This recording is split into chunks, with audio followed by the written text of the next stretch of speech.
Hi, I'm Bob Crosby with Bo's Fitness Camps. Thanks for joining us today in not so sunny Naples, Florida, in the video lab where it's always form before performance.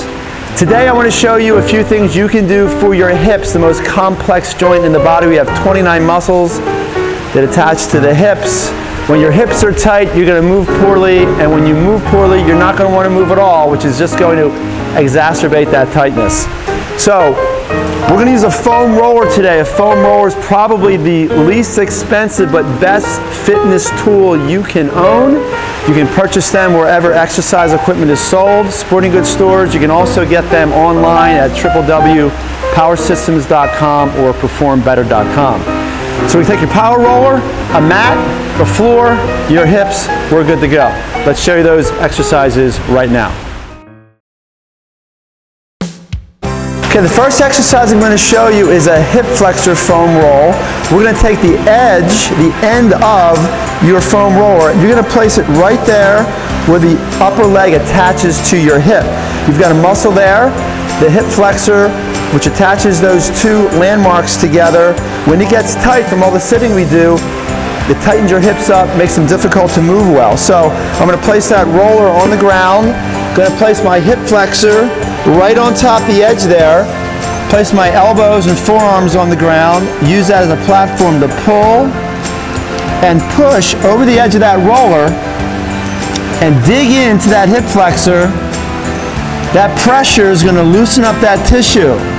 That hip flexor sees this exercise enough, it'll begin to lengthen and become more pliable, which will add range of motion to your hips. You want to roll that out for 1 to 2 minutes.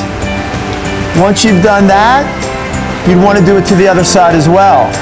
The second exercise I'm going to show you is for the inner thigh. We're going to turn the roller so it's parallel to your spine. Push most of it behind you and put your leg up over the roller at 90 degrees. So my thigh is 90 degrees to my trunk.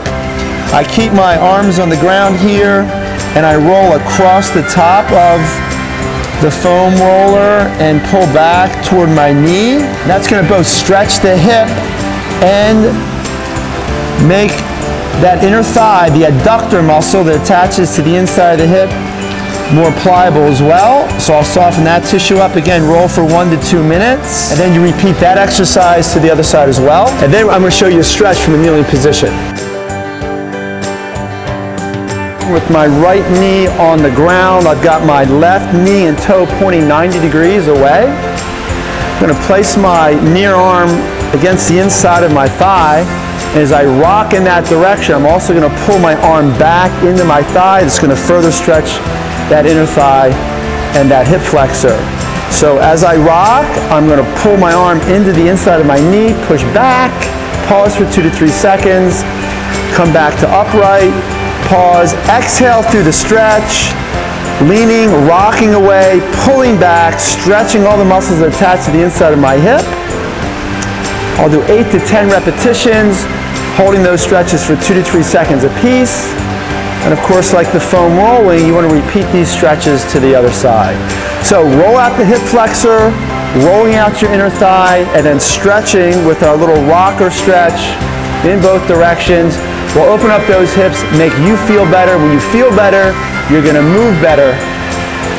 You'll be more inclined to exercise and be more active with less stress in the hip joints. For Bo's Fitness Camps on a rainy day in Naples, Florida, I'm Bob Crosby. Do work.